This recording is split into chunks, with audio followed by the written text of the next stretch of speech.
7:46 de la mañana. Miguel Silva Pérez, presidente de la Cámara Venezolana de Exportadores, sigue con nosotros. Desde el gobierno se dice, señor Silva, que quieren acabar el modelo rentista petrolero, que además tiene ya varios años de aplicación en Venezuela, y dicen que para ello necesitan el motor exportador, sobre todo en alianza con el sector privado en el país. Ahora, desde hace algunos meses se tomó una decisión que fue una orden desde el Ejecutivo, publicada además en Gaceta Oficial, donde se prohíbe la exportación de algunos rubros que se producen en Venezuela, principalmente, sobre todo alimentos, evidentemente por la situación de desabastecimiento y escasez que se vive en el país. Ahora, ¿esto cómo impacta realmente el mercado exportador en el país o el incentivo de algunos productores o empresarios?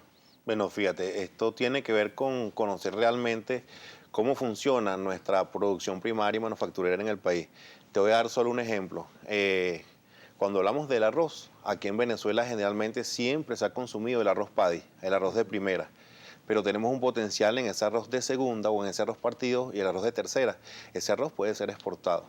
Hay que interpretar bien la legislación o el marco jurídico porque tiene que ver más bien con la interpretación económica a nivel de estructura de líneas de producción y de líneas de manufacturación. Claro, pero hay prohibiciones directas que establece el Ejecutivo para la exportación de esos rubros. Tiene que ver exactamente con los rubros que están priorizados. Fíjate, una vez más te repito, que tiene que ver con el arroz de primera. Por ponerte el ejemplo del arroz nada más. Que acaba de llegar, por cierto, unas cuantas toneladas, según informaron autoridades. 190.000 toneladas llegaron al fin Aparentemente de tampoco semana. está dando abasto la poca o la baja producción nacional. Existe una planificación. Acuérdate que en economía no hay fórmulas mágicas. En economía tiene que ver con planificación estructurada y organizada. ¿Está usted como empresario, representante de esta Cámara, satisfecho con las medidas que se han venido tomando en la simplificación de los trámites administrativos, lo que está ocurriendo con el acceso a las divisas? Fíjate que es mucho más de lo que teníamos hasta el año pasado. Tiene que ver con un proceso de crecimiento, de alcanzar el punto de equilibrio y evidentemente estamos más que satisfechos aún cuando nunca va a ser suficiente. Vamos a tender a buscar la excelencia y la consolidación de puntos de equilibrio. Ahora, hay otros empresarios en el país, señor Silva Pérez, que consideran que hay exceso de controles por parte del gobierno nacional que termina afectando la actividad productiva y empresarial en Venezuela. Dicen que hay poca garantía jurídica por temor a las expropiaciones que ha realizado el gobierno o realiza también el gobierno nacional. Y por otra parte, muchos tipos de cambio que al final obstaculizan también la actividad comercial, productiva y empresarial en Venezuela. ¿Ustedes coinciden con estos reclamos o consideran que no afectan estos reclamos la actividad productiva? Fíjate, se ha manifestado en las diferentes mesas de trabajo, como te dije, tenemos una mesa de trabajo continuada y permanente establecida con el Ejecutivo Nacional. Desde el empresariado privado comprometido con el país hemos estado haciendo una serie hemos establecido una serie de premisas en materia de seguridad. Evidentemente hay controles que tienen que ser flexibilizados, pero es un tema que se va alcanzando como un punto de equilibrio. ¿Por ejemplo? En el caso específico, en las aduanas, hay una serie de controles que tienen que ver con la consolidación de parámetros administrativos, que tienen que ver con las revisiones, que tienen que ver con una serie de premisas en materia de seguridad, como tiene que ver con la Guardia, con el CENIAC, con los actores que tienen que ver exactamente con el tema de las exportaciones. ¿Hay casos de corrupción, de extorsión por parte de estos funcionarios o de corrupción a la hora de establecer algún trámite aduanal en Venezuela? Bueno, fíjate, yo diría que en estos momentos lo que existe es un gran diálogo. La premisa para todos que hemos establecido en la mesa es Venezuela. No podríamos establecer las premisas que tú colocas como son la extorsión o el cobro de algunas... No las coloco yo, perdón, señor Silva. Son denuncias que han hecho integrantes de otras cámaras empresariales y comerciales. Bueno, hay que colocarlas en la mesa con los hechos contundentes en la mano, con las pruebas. Ok.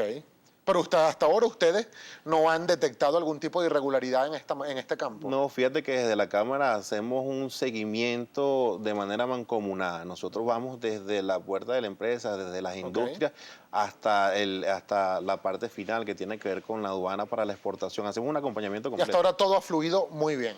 Bueno, según su criterio. Todo lo que hemos establecido ha fluido muy bien. Vuelvo y te repito, hay cosas que hay que ir afinando. Estamos alcanzando un punto de equilibrio. Acuérdate que no existía una vocación exportadora. Estamos creando una vocación exportadora en el país. Bien, hay participación de la audiencia, señor Silva, y es mi compañera Esteninf Olivares quien está lista ya para presentar los comentarios. Esteninf, adelante. Así es, Gabriel. Iniciamos de inmediato con @TGB2005. Le pregunta, ¿qué mecanismos determinan el precio del DICOM? Porque definitivamente no es ni la oferta ni la demanda. ¿Qué le contesta, señor Silva? Bueno, eso tiene que ver con la incidencia de la masa monetaria en divisas dentro del torrente económico nacional. Otra pregunta, otra inquietud de @Osher64 le pregunta, hay que ser serio, se logra frenar el dólar negro sin liquidaciones y el DICOM ya va en vía a alcanzarlo. ¿Eso es un logro? Le preguntan. Acuérdate que como lo repetía al principio de la entrevista, en economía no hay fórmulas mágicas. Hay una serie de herramientas complementarias que está utilizando el Ejecutivo de la mano con el sector privado que tienen que ver con herramientas que se proporcionan a la economía para que vayamos alcanzando un punto de equilibrio. Seguimos revisando @primera página, agradeciéndole su participación porque desde que inició nuestro espacio seguimos, y hasta esta hora, seguimos en tendencia en Twitter. Otro comentario de @César Muciotti. Explique cómo se opta por esos dólares, dónde están esas cifras, a qué empresas se les otorga y qué exportan actualmente. Bueno, eso tiene que ver básicamente con el Banco Central de Venezuela. Ellos tienen o establecen un mecanismo administrativo que pone en las diferentes redes sociales o coloca a la audiencia o al conocimiento público esta serie de índices o valores. Y eso tiene que ver con un tema netamente administrativo y protocolar del Banco Central de Venezuela y en su momento ellos publicarán estas estadísticas. Y otra de las preguntas del señor Muciotti, ¿qué era lo que exportaban actualmente? ¿Qué se exporta actualmente? Bueno, bien lo comentaba, hemos estado exportando calzado, hemos estado exportando marroquinería, textiles, tenemos una serie de planificaciones proyectadas de exportaciones no tradicionales. Natalie Montilla, señor Silva, le pregunta, si las divisas son para el sector alimenticio y farmacéutico, ¿por qué no hay nada? ¿Guerra económica o empresas fantasmas?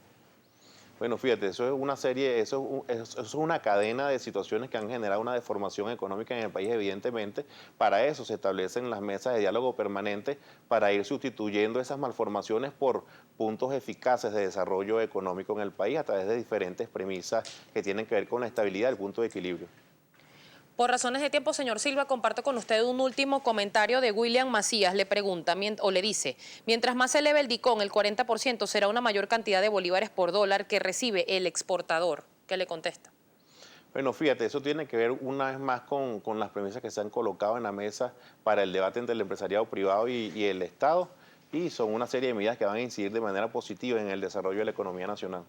Nos quedan pocos segundos para finalizar la entrevista con Miguel Silva Pérez, presidente de la Cámara Venezolana de Exportadores. Luego de todo esto y de cumplirse la meta que fijaron para el mes de octubre, según usted señaló, de 3.000 millones de dólares como concepto de ingresos a la nación por exportación de algunos productos no prioritarios, esas divisas tienen pensado participar ustedes como vendedores en el mercado complementario o el DICOM, por ejemplo. Ya existe un mecanismo establecido a través del Banco Central de Venezuela, la legislación venezolana es bien clara en cuanto a ese respecto y hay una oferta que se le hace al Banco Central de Venezuela cerca del 40%, más allá del tema que tiene que ver con la compensación por facturación que se realiza para los exportadores y para el incentivo.